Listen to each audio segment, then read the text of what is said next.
저희 집에 아이가 넷이 있는데요. 그 중에 셋째 예건이가 우리 은혜샘물교회를 제가 섬길 때 태어났습니다. 아이의 이름을 권세, 권자를 써서 권을 써서 예권이라고 지었어요. 예수님의 권세. 그런데 이 녀석이 주먹권으로 생각하고 지가 예수님의 주먹인 줄 알고 형 누나들은 비롯해서 얼마나 많은 사람들을 밀고 치고 괴롭혔는지 몰라요. 근데 저는 그 이유 중에 하나로 당시 담임 목사님이셨던 지금 은퇴 목사님이신 박은조 목사님에게 공을 돌립니다.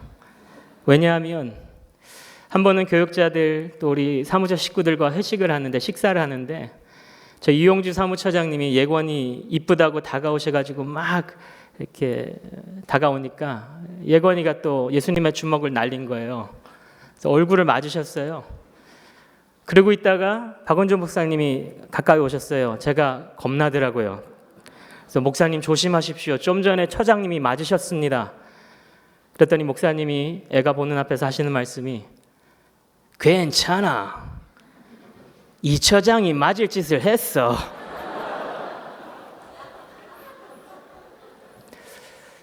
아무튼 이름 잘 줘야 되는구나.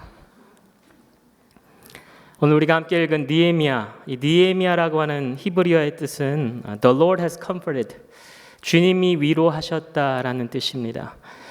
느헤미야의 배경을 잠깐 우리가 복습하면 BC 586년에 남유다가 바벨론에게 망했지요. 그리고 이스라엘 민족은 70년 동안 바벨론과 페르시아에서 포로 생활을 했습니다. 그리고 BC 539년에 다시 예루살렘으로 이스라엘로 돌아오는데 세 차례에 걸쳐서 귀환하지 않았습니까? 1차로 귀환할 때는 수룹바벨이라고 하는 사람이 이끌고 데리고 왔고 2차로 올 때는 에스라라고 하는 사람, 그리고 마지막 3차가 오늘 우리가 읽은 이 느헤미야라고 하는 사람이 인솔을 해서 데리고 왔습니다. 이 귀환의 가장 큰 목적은 성전과 성벽을 재건하는 거였죠. 성전은 하나님을 예배하는 장소였고 성벽은 공동체의 자주와 독립을 상징했습니다. 그러니까 성전을 재건한다는 건 예배, 하나님과의 관계를 다시 회복하는 거였고 성벽을 재건한다는 건 공동체, 하나님의 공동체를 다시 세우는 일이었습니다. 그런데 예루살렘으로 먼저 돌아갔던 1차, 2차 귀환자들이 성전은 재건했는데 이 성벽 재건에는 실패를 한 거예요. 다시 말해서 하나님과의 관계는 다시 회복하고 있었는데 하나님의 공동체는 다시 세우지 못하고 있었던 거죠. 하나님은 그런 이스라엘 민족을 위로하셨습니다. The Lord has comforted. 주님이 위로하셨다. 이 느헤미야라고 하는 귀한 일꾼을 사용하셔서 성벽도 재건하시고 하나님의 공동체도 다시 세우셨습니다. 지금 우리가 살아가고 있는 이 시대에도 공동체를 잃어버린 사람들이 많죠. 가정이 깨진 사람들, 일터를 빼앗긴 사람들, 교회를 떠나버린 사람들이 우리 주변에 너무 많습니다. 특히 지난 3년 동안 이 코로나 바이러스를 우리가 치러내면서 하나님의 위로가 절실한 사람들이 인산인해를 이루지 않습니까? 하나님은요, 지금 이 시대의 느헤미야들을 찾고 계십니다. The Lord has comforted. 당신의 위로자들을 사용하셔서 이 땅 가운데 하나님의 나라, 하나님의 공동체를 세우길 원하시죠. 우리 주변에 공동체를 잃어버린 수많은 영혼들을 위로하고 우리의 가정과 일터와 교회를 하나님의 건강한 나라로 세워가는 우리 은혜샘물교회가 되시기를 주님의 이름으로 축복합니다. 1절 말씀을 다시 보니까 하가랴의 아들 느헤미야가 한 말이다. 20년 기슬루월 내가 도성 수산에 있을 때에. 오늘 본 말씀은 당시 세계 최강국이었던 페르시아, 그 페르시아의 수도였던 수산, 그 수산궁에 있는 느헤미야의 모습으로 시작됩니다. 남유다 포로의 후예에 불과했던 이 느헤미야가 페르시아의 수도, 그것도 왕의 궁전에 있었던 이유는 그가 왕의 술 맡은 관원장이었기 때문이죠. 우리가 읽진 않았지만 느헤미야 1장 11절에 보면 그때 나는 왕에게 술잔을 받들어 올리는 일을 맡아보고 있었다. 당시 왕의 술 맡은 관원은 오늘날로 치면 대통령의 비서실장 정도 되겠죠? 생각해 보세요. 대한민국의 대통령의 비서실장이 대한민국의 수도인 서울에 살면서 매일 아침 용산으로 출근하는 것은 너무나 당연한 일입니다. 마찬가지로 왕의 술 맡은 관원이었던 느헤미야가 페르시아의 수도였던 수산에 살면서 왕이 있는 궁궐을 출입하는 것은 지극히 평범하고 일상적인 일이었습니다.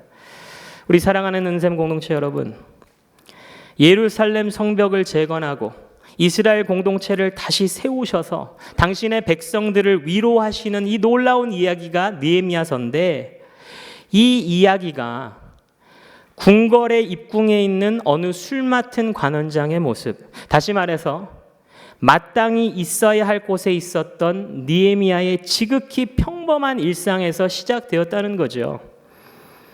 하나님의 역사는 일상의 현장에서 시작됩니다. 한번 따라해 볼까요? 일상에서 시작되는 하나님의 역사.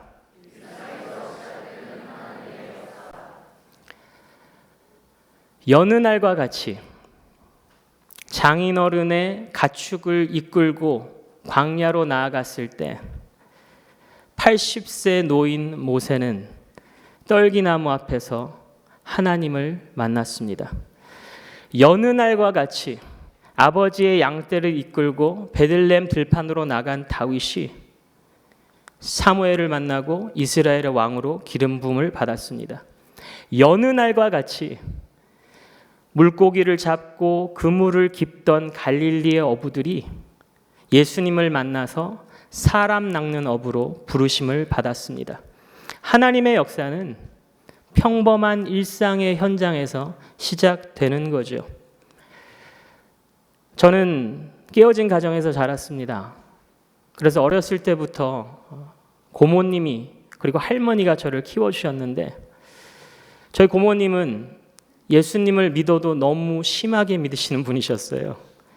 열심히 믿으신 건 좋은데 예수님도 모르는 당신의 자녀들 그리고 조카에게 일방적으로 신앙을 강요하는 분이셨어요.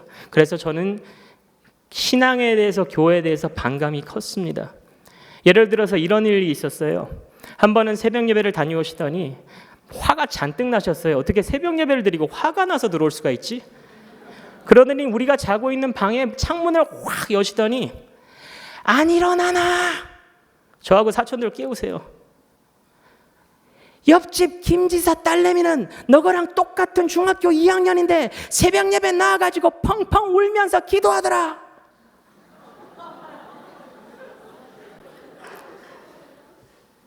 그 다음날 저희도 끌려 나갔습니다. 중학교 2학년 4명이 쪼로록 무릎 꿇고 기도하는데 김 집사님 따님은 은혜 받아서 울고 우리는 죽고 싶어서 울고, 그러다가 17살 때 어머니가 계신 미국으로 이민을 가게 됐는데 첫 주일 어머니가 제 손을 잡고 당신이 출석하시던 교회로 끌고 가시더라고요. 시작됐네. 그런데 그 예배를 마치고 담임 목사님의 따님을 소개받았는데 한눈에 반했습니다. 그때부터 매일매일 교회를 갔습니다. 여자 보려고 교회 다녔는데 하나님이 저를 만나주시더라고요. 어느 금요일 밤이었어요. 제가 그렇게 쫓아다니던 그녀가 전화를 줬어요. 이런 영광이 있나? 난 오늘 절대로 밤새도록 전화 안 끊는다. 그리고 전화 통화를 신나게 하고 있는데 편두통이 오기 시작했어요. 제가 그때 종종 편두통이 찾아왔었거든요. 아파도 상관없어. 난 절대로 이 통화 못 끊어. 그러고 있는데 한 새벽 2, 3시 넘어가니까 너무 아파서 제가 먼저 끊자고 할 정도로 심했어요. 그리고 아침이 됐습니다. 어머니가 토요일 새벽 예배를 갔다 오시더라고요. 그러더니 저를 붙잡고 태희야 교회 가자. 담임 목사님이 기도해 주신대. 아 그래요? 가로 열고 장인어른이 기도해 주시면 가야죠. 따라갔습니다. 목사님이 저를 붙잡고 기도하시는데 첫 마디가 아버지였어요. 아버지. 우리 다 기도할 때 그렇게 시작하잖아요. 하나님 아버지. 그런데 그 아버지라는 단어를 그 듣는 순간에 이전에 경험해보지 못한, 그러니까 돌아보니까 그게 성령의 역사하심이었는데 이전에 경험해보지 못한 그런 내적 변화들이 막 일어나면서 설명할 수 없는 눈물이 줄줄 흐르는데 누군가가 제 마음에 그런 감동을 주는 것 같아요. 태희야, 내가 너의 아버지다. 너는 애비 없이 자란 불쌍한 인생이 아니고 창조주 하나님을 아버지로 둔 당당한 나의 자녀다. 제가 그때 예수님을 인격적으로 고백했거든요.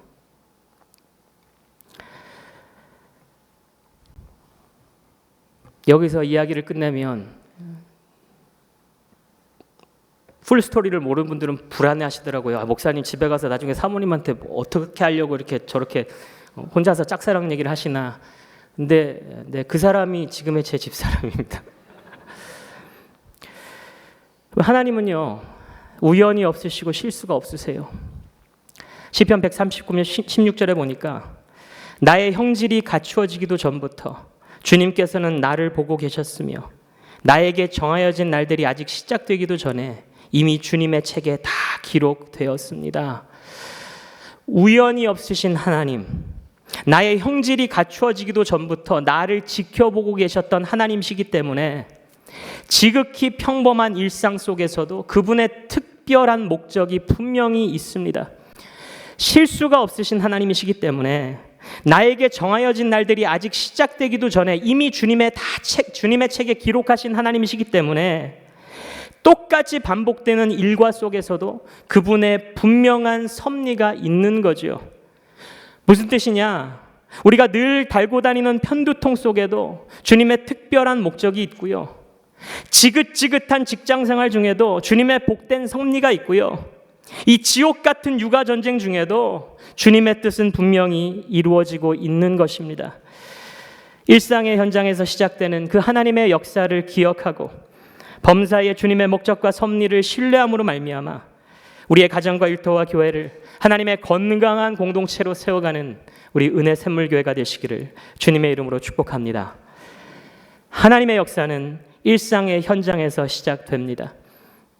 일상의 현장에서 시작되는 하나님의 역사를 기억하는 사람은요, 그 일상의 현장에서 하나님의 역사에 대한 관심을 갖습니다. 또 따라해 볼까요? 하나님의 역사에 대한 관심. 2절 말씀 보면 나의 형제 가운데 하나인 하나니가 다른 사람들과 함께 유다에서 왔기에 이리로 사로잡혀 오지 않고 그곳에 남아있는 유다 사람들은 어떠한지 예루살렘의 형편은 어떠한지를 물어보았다. 느헤미야의 형제였던 하나니라고 하는 사람이 유다를 방문하고 돌아왔는데 느헤미야는 고국에 대한 관심을 갖고 그 소식을 묻습니다. 그 사람들 어떻게 살아가고 있냐고, 성벽은 재건되고 있냐고.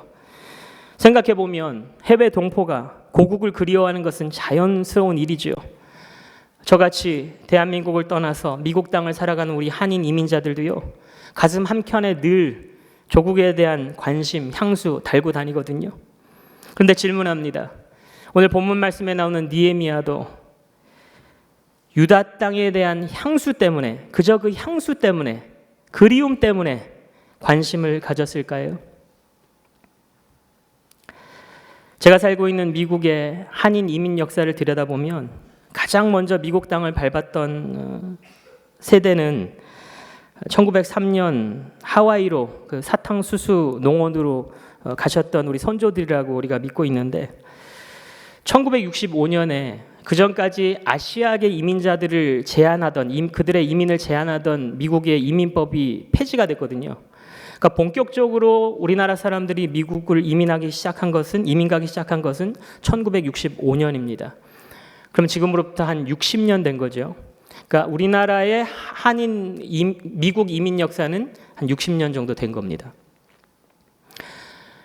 몇 해 전에 미국에 살아가는 한인 2세들, 그러니까 미국에서 태어났거나 만 5세 이전에 이 가족과 함께 이민을 간 고등학생들을 상대로 설문조사를 했는데 너희들이 얼마나 한국말을 하니?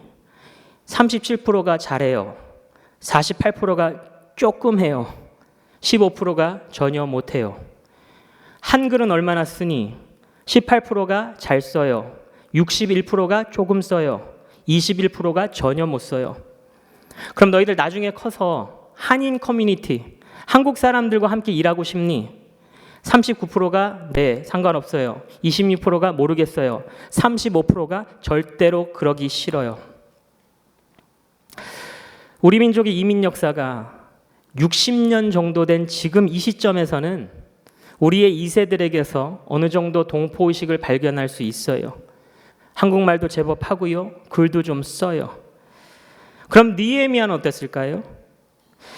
유다 사람들이 처음 포로로 끌려간 게 BC 605년이거든요. 그리고 느헤미야가 등장하는 오늘 본 말씀이 BC 444년이에요. 그러니까 계산을 해보면 느헤미야는 유다의 포로 역사가 한 160년 정도 됐을 때, 그때 페르시아에서 태어났던 포로 4세나 5세 정도 됩니다. 질문합니다. 우리나라의 미국 이민 역사가 이제 60년 됐다 그랬죠.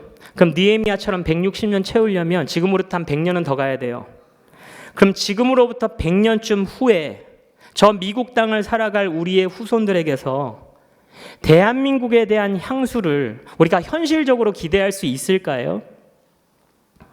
당장 우리의 2세들조차도 21%가 자기 이름을 한글로 쓸 줄도 모르고 35%가 나는 절대로 한국 사람들이랑 일하기 싫다고 말하는데, 하물며 이민 4세, 이민 5세들이 자기 증조 할아버지의 나라, 자기 고조 할머니의 민족에 대해서 요만큼이나 관심이 있을까요?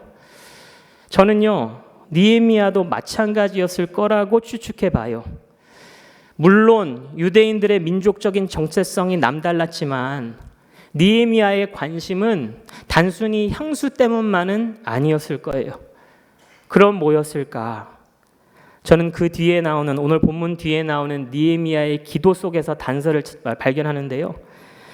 느헤미야 1장 9절에 보면 우리가 주님께로 돌아와서 주님의 계명을 지키고 실천하면 쫓겨난 우리가 하늘 끝에 가 있을지라도 주님께서 거기에서 우리를 한데 모아서 주님의 이름을 두려고 택한 곳으로 돌아가게 하겠다고 하신 그 말씀을 이제 기억하여 주십시오.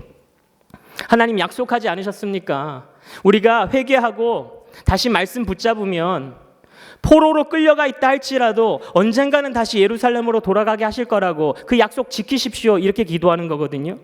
근데 이 기도를 가만히 들여다보면 그냥 무조건 돌아가게 해달라고 떼쓰는 거 아니거든요. 그냥 불쌍히 여겨달라고, 마냥 도와달라고 그러는 거, 징징대는 거 아니거든요.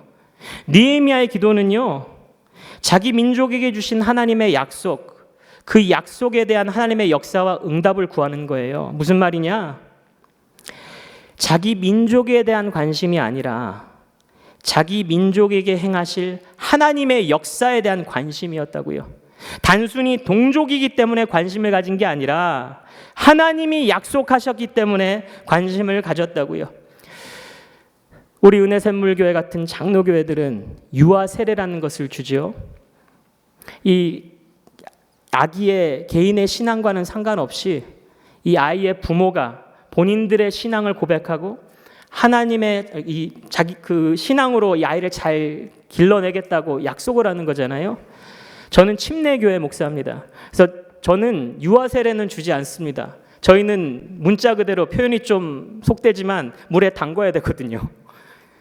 그래서 저희는 헌화식을 합니다. 같은 취지죠. 헌화, 아이를 바치고 부모의 신앙을 고백하고 이 아이를 믿음대로 가르치겠습니다. 키우겠습니다. 그런데 제가 은혜샘물교회를 섬길 때에 저희 셋째가 태어났다 그랬잖아요. 이 아이 유아 세례를 이제 받을 것인가 말 것인가. 난 침례교회 목사인데 받았습니다. 침례교회 목사가 자기 아이에게 유아 세례 받을 수 있도록 신청하는 이 기이한 일이 벌어졌는데 왜 받았을까요? 그 당시 직장 내 갑질이 있었을까요? 우리 목사님 천사 같은 모습으로 목사님 유아 세례 받으셔야죠, 그러셨을까요? 아니요. 저는 우리 은혜샘물교회에서 유아 세례할 때 목자 부부가 부모도 아닌 목자 부부가 이 아이를 데리고 이렇게 예배당 한 바퀴 쭉 도는 게 그게 너무 좋았어요. 왜 좋았을까요? 내 자녀 자랑할 수 있으니까? 우리 새끼 이렇게 이쁩니다. 아니요. 왜 우리가 그럴까요? 단순히 부모의 신앙을 고백하고 하나님 믿음대로 키우겠습니다 헌신하는 게 아니라 공동체가 함께 책임지고 함께 키우겠다는 거잖아요. 그래서 이렇게 돌아다니는 거잖아요. 우리 목장의 목원이 아이를 낳았으니까 내가 관심을 갖겠습니다가 아니고, 내가 친한 집사님이 유아 세례 이제 주니까는 내가 이 아이 사랑하겠습니다가 아니라, 하나님이 우리 공동체에게 주신 하나님의 자녀니까 우리가 함께 책임지고 기르겠습니다. 그거잖아요. 우리 사랑하는 은생공동체 여러분, 지금 저와 여러분의 관심은 무엇에가 있습니까? 그리고 무슨 이유로 관심을 가지고 있습니까? 내 자녀니까, 내 돈이니까, 내 건강이니까, 내 사역이니까가 아니라 하나님의 것이니까 관심을 갖기 원합니다. 우리의 가정과 일터와 교회에서 내가 하고자 하는 일보다 하나님이 하시고자 하는 일에 더 관심을 갖기 원합니다. 내가 하나님을 위해서 무엇을 할 수 있을까가 아니라 하나님이 나를 통해서 무엇을 하실까에 관심을 갖기 원합니다. 그리할 때 일상의 현장에서 당신이 행하실 하나님의 역사에 관심을 갖는 은혜샘물교회가 되시기를 주님의 이름으로 축복합니다. 일상 현장에서 하나님의 역사에 관심을 가진 느헤미야는 형제 하나니를 통해 가슴이 무너지는 소식을 듣습니다. 3절 말씀. 그들이 나에게 대답하였다. 사로잡혀오지 않고 그 지방에 남은 사람들은 거기에서 고생이 아주 심합니다. 업신여김을 받습니다. 예루살렘 성벽은 허물어지고 성문들은 다 불에 탔습니다. 예루살렘으로 돌아간 유다 사람들은 성벽을 재건하기는커녕 공동체를 다시 세우기는커녕 주변 이방 세력의 위협 속에 처참히 고통받고 있었습니다. 유다 사람들의 가슴 아픈 소식을 전해 듣는 순간 느헤미야의 관심은 이제 결심으로 변합니다. 4절 말씀. 이 말을 듣고서 나는 주저앉아서 울었다. 나는 슬픔에 잠긴 채로 며칠 동안 금식하면서 하늘의 하나님께 기도하여. 성벽은 허물어지고 성문들은 불에 다 타버렸지만 느헤미야는 금식과 기도로 마음을 장전시켰습니다. 그리고 우리가 읽지는 않았지만 이 느헤미야의 금식과 기도는 예루살렘 성벽을 재건하고 이스라엘 공동체를 다시 세우는 그 하나님의 역사를 가동시키는, 본격적으로 가동시키는 기폭제 역할을 했거든요. 평범한 일상의 현장에서 하나님의 역사를 바라보았던 느헤미야의 관심이 결과적으로는 하나님의 역사에 불을 지핀 것이었습니다. 우리 사랑하는 은생공동체 여러분, 하나님이 하시고자 하는 일에 대한 우리의 관심은 하나님의 역사에 불을 지피는 불쏘시개가 됩니다. 마지막으로 따라해 볼까요? 하나님 역사의 불쏘시개. 예수님이 이 땅 가운데 행하셨던 수많은 기적들 중에서 가장 유명한 것을 꼽으라면 저는 오병이어라고 말할 것 같습니다. 마태, 마가, 누가, 요한복음 4복음서에 다 나오는 유일한 기적이거든요. 이 기적의 시작, 기적의 원료가 뭐였습니까? 하나의 평범한 도시락이었잖아요. 보리떡 5개, 물고기 2마리. 그런데 이 기적의 결과가 뭐였습니까? 성인 남자만 5,000명을 먹여 살리고도 12광주리가 남는 그런 놀라운 결실을 맺었습니다. 근데 재밌는 게요, 우리는 이 기적의 원료도 잘 알고 기적의 결과는 더 잘 아는데 종종 잊어버리고 간과하는 게 있어요. 바로 이 기적의 점화입니다. 점화. 이 기적이 언제 어떻게 불이 붙었냐는 거예요. 마가복음 6장에 보면 34절에 이렇게 기록하고 있습니다. 예수께서 배에서 내려서 큰 무리를 보시고 그들이 마치 목자 없는 양과 같으므로 그들을 불쌍히 여기셨다. 무리를 불쌍히 여기신 예수님의 관심, 기적의 불은 바로 거기서 붙은 겁니다. 저는 우리 은혜샘물교회에도 오병이어의 역사를 기대합니다. 그런데 그건요, 보리떡 5개, 물고기 2마리로 정회원 5천 명이 출석하는 그런 역사가 아닙니다. 보리떡 5개, 물고기 2마리로 미래의 교회를 세우는 교사들, 어린이 교회, 청소년 교회, 부서마다 가득 채워지고도 각 학년마다 12명씩 남아도는 그런 역사도 아닙니다. 제가 간절히 소망하고 기대하는 오병이어의 역사는 우리 주변의 영혼들을 불쌍히 여기는 겁니다. 우리 은혜샘물교회가 지금까지 너무나 잘해오신 것처럼 마라톤 후원주일, 입양 사랑주일, 선한 울타리 사역, 무리를 불쌍히 여기신 예수님의 마음과 시선을 가지고 하나님이 하시고자 하는 일에 관심을 가지는 거죠. 그리할 때 한 아이의 도시락같이 지극히 평범한 우리의 일상을 통해서 우리의 가정과 일터와 교회에 기적의 불을 붙이는 것입니다. 임 목사님 소개해 주신 대로 저는 3년 반 전에 캘리포니아 남가주 지역에 주심교회를 개척했습니다. 네, 그리고 맞습니다. 주마음교회보다 먼저 개척했습니다. 2019년 10월 저희 집 거실에서 첫 예배를 드렸습니다. 사진 보여주시겠어요? 전날은 주변에서 이렇게 응원해 주시고 축하해 주시느라고 교회 외부 분들도 와 계신 거고요.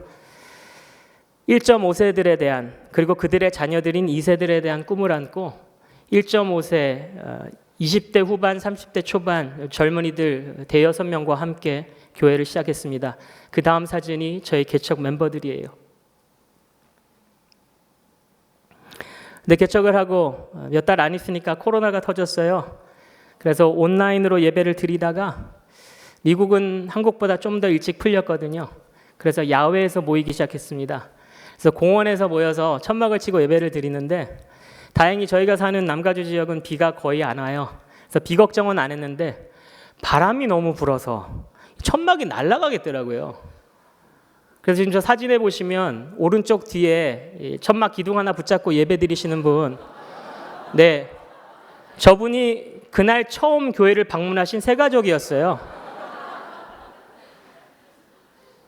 저분은 그날 이후로 아직까지 못 뵙고 있습니다. 그리고 사진 왼쪽 하단에 보면 저기 주황색 레고 인형 아니고요. 저희 막내입니다. 저렇게 예배를 매주 드리다 보니까 여름이 유난히 더운데, 물론 여기만큼 습도는 없지만 40도 쉽게 넘어가거든요. 우리 실내로 들어가야 된다. 하나님의 은혜로 이렇게 교단 안에 다른 미국 교회들 소개받아서 지금 현재는 터스틴이라고 하는, 얼바인과 바로 붙어있는 터스틴이라고 하는 도시에 다른 2개의 미국 교회와 함께 예배당을 사용하고 있고요. 하나님의 은혜로 올해 4월 달 기준 장년들이 한 30명 모이고 있고 어린이들은 7명 출석하고 있습니다. 그 중에 4명은 저희 집 아들이고요. 이번 부활주일 때 교회 처음으로 VIP 초청을 해봤습니다. 이렇게 저렇게 어린아이 합쳐서 60명이 참석해 주셨어요. 그래서 기도 제목은 이분들이 계속해서 나타나시고 저희들이 잘 섬길 수 있도록 이렇게 기도하고 있습니다. 아무튼 이렇게 사역하는 가운데 재작년 미국 독립기념일이었어요. 7월 4일 연휴인데요. 예배를 드리고 집에 돌아왔는데 현관에 쪽지가 하나 붙어 있더라고요. 쪽지를 열어보니까 안녕하세요 이태희 목사님, 주심교회 예배를 드리고 싶습니다. 예배 시간과 장소를 알려주시면 내일 뵙겠습니다. 그러니까 전날 토요일날 밤에 갖다 놓고 가신 거예요. 근데 제가 왜 그거를 못 봤냐면, 그 전에 못 봤냐면, 미국은 많은 집들이 차고가 집에 붙어 있거든요. 그러니까 집을 나갈 때 현관을 안 쓰고 그냥 차고로 나가요. 그러니까 현관문 앞에 뭐가 붙어 있을 거라고는 상상도 못한 거죠. 그러니까 지금 개척교회가 한 사람이 아쉬운데, 아까 우연도 없으시고 실수가 없으신 하나님이라는데, 아니 그걸 좀 하루 전에라도 내가 봤으면 그분께 연락을 하고 본인 스스로 예배드리러 오겠다는데 본인 스스로 찾아온 물고기도 잡지 못하는 너무 아쉽더라고요. 아무튼 전화를 했어요. 안녕하세요. 그랬더니 이분이 누구셨냐면 목사님은 저를 모르시겠지만 목사님이 몇 년 전에 은혜 샘물교회에서 마지막으로 고별 설교를 하실 때 제가 그 자리에 있었습니다. 우리 은혜 샘물교회 성도님이셨어요. 그때 제 간증을 듣고 감동을 받으셨나 봐요. 그래서 그렇게 다짐하셨대요. 나도 만약에 미국으로 가서 살 기회가 있으면 이태희 목사님 교회를 꼭 방문하고 싶다. 그런데 실제로 미국으로 취직이 되셔서 오신 거예요. 그런데 안타깝게도 제 입장에서는 안타깝게도 저희 지역에서 400마일 떨어진 그러니까 640km 떨어진 북가주로 가신 겁니다. 거기서 그냥 정착하신 거죠. 그러다가 이 독립기념일 연휴가 돼서 저희 지역 쪽에 볼 일이 있는데 간 김에 이태희 목사님 교회나 한번 가볼까? 그래가지고 열심히 찾아봤대요, 정보를. 근데 그분이 그러시더라고요. 목사님 교회 정보 찾기 너무 힘들어요. 저희가 개척교회니까 홈페이지가 있나요? 저희가 주보를가 있나요? 아무런 광고도 안 하거든요. 이분이 어떻게 찾아냈냐면 그래도 합법적인 단체니까 주 정부에 등록은 돼 있겠지. 그래서 캘리포니아 사업자 등록처에 뒤져가지고 겨우겨우 주소 하나 찾은 거예요. 근데 저희 교회는 개척교회니까 저희 교회 건물이 없잖아요. 그러니까 저희 집 주소로 등록이 된 거예요. 그러니까 이분이 토요일 밤 늦은 시간에 나중에 알고 봤더니 12시였대요. 밤 늦은 시간에 그분 표현으로는 마치 아하수에로 왕인가요? 밤에 그냥 잠을 못 자고 그냥 잠이 안 오니까는 야 역사책 좀 꺼내봐 그런 마음으로 혹시라도 이태희 목사님이 토요일 밤에 잠 못 주무시고 계시면 혹시라도 방에 불이 켜져 있고 만날까 하여 집에 왔다가 깜깜하니까 띵동할 수는 없고 그래서 쪽지를 남겨두고 연락 주시면 다시 오겠다고 그러고 간 거예요. 너무너무 감사하면서도 죄송하더라고요. 그래서 전화를 했던 시점은 이제 다시 640km 운전해서 돌아가던 주일 오후였어요. 그래서 제가 전 아무개 집사님이셨는데 집사님 너무너무 감사하고 죄송하고요. 다음에 이쪽 내려오실 일 있으면 미리 연락 주십시오. 제가 밥 한번 근사하게 사겠습니다. 그랬더니 그분이 하시는 말씀이 네 목사님 소중한 전화번호를 알았으니 이제 됐습니다.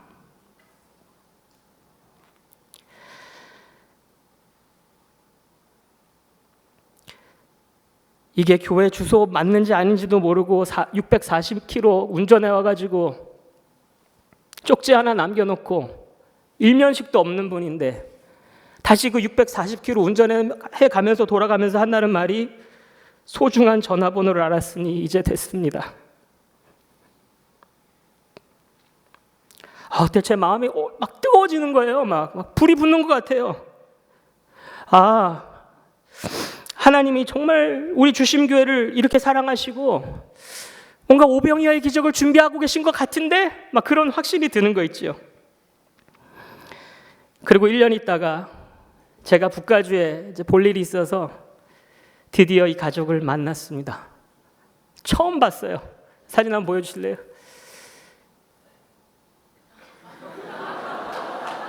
제가 미리 이 허락을 못 받아서 법적 문제가 있을까 하여 저 가정은 이렇게 가렸습니다. 기분 묘하더라고요. 꼭 출생 때 헤어졌던 쌍둥이 형제 만나는 것 같은 또 저랑 나이도 똑같더라고요. 굉장한 믿음의 동지를 얻은 거죠. 우리 사랑하는 공동체 여러분, 미국 아이비리그 대학이죠. 브라운 대학교의 연구 결과에 의하면 상대적으로 이 코로나 베이비들이 코로나 시국에 태어난 아이들이 지능 지수가 낮대요. IQ가 낮대요. 우리처럼 믿음으로 살아가는 사람들은 전혀 상관이 없지만 세상의 관점으로 보면 아이를 낳기에 가장 안 좋은 시기가 코로나 시국인 거죠. 저희 집이 코로나 베이비거든요. 2019년 12월 31일 저희 막내 예담이가 코로나와 함께 태어났습니다. 근데 아이뿐만이겠습니까? 교회를 개척해도 코로나 철치가 가장 안 좋은 시기에 태어난 교회겠지요? 근데 저희는 코로나 시국에 교회도 시작했습니다. 애 낳기 가장 안 좋은 시기에 애를 낳았고 교회 개척하기 가장 안 좋은 시기에 개척을 한 저희 가정이 지금까지 낙심하지 않고 포기하지 않을 수 있었던 이유가 무엇인지 아세요? 아까 그 전 아무개 집사님 같은 귀한 분들의 관심 때문이었습니다. 우리 은샘 같은 복된 공동체의 기도와 후원 때문이었고요. 우리 주신목장, 더 주신목장 식구들의 응원 때문이었습니다. 지금 같은 코로나 시국에 무슨 역사가 일어나겠어? 우리처럼 볼품없는 개척교회 이번 주에 누가 찾아오겠어? 담임 목사인 저조차도 별 기대 없이 내가 미국으로 돌아간 그 소명 다 잊어버린 채 사역하고 있을 때 하나님이 이태희 목사 가정을 통해 무슨 일을 하고 계실까? 이번 주일은 주심교회에서 어떤 역사가 일어나고 있을까? 관심을 갖고 기도를 하고 응원을 보내주시는 분들 때문에 지난 3년 반 동안 주님의 부르심에 순종할 수 있었습니다. 우리 사랑하는 은샘 공동체 여러분, 하나님의 역사는 평범한 일상의 현장에서 시작됩니다. 일상의 현장에서 하나님의 역사를 바라보는 우리의 관심은 또 다른 누군가의 삶에 기적의 불을 지피는 불쏘시개가 됩니다. 일면식도 없는 어느 성도님의 작은 관심이 저 같은 듣보잡 개척교회 목사의 마음을 이렇게 뜨겁게 만드는데 우리 주변의 영혼들을 향한 이렇게 훌륭한 은샘 공동체의 관심은 얼마나 크고 놀라운 오병이어의 불을 지피겠습니까? 지금 이 순간에도 하나님은 우리의 가정들을 위한 보리떡 5개를 준비하고 계신 줄로 믿습니다. 지금 이 순간에도 하나님은 우리의 일터를 위한 물고기 2마리를 준비하고 계신 줄로 믿습니다. 지금 이 순간에도 하나님은 우리의 교회를 위한 광주리 12개를 꽉꽉 채우고 계신 줄로 믿습니다. 지극히 평범한 일상의 현장에서 하나님의 역사에 관심을 가짐으로 말미암아 가정과 일터와 교회가 오병이어의 불로 활활 타오르는 은혜 샘물교회가 되시기를 주님의 이름으로 축복합니다.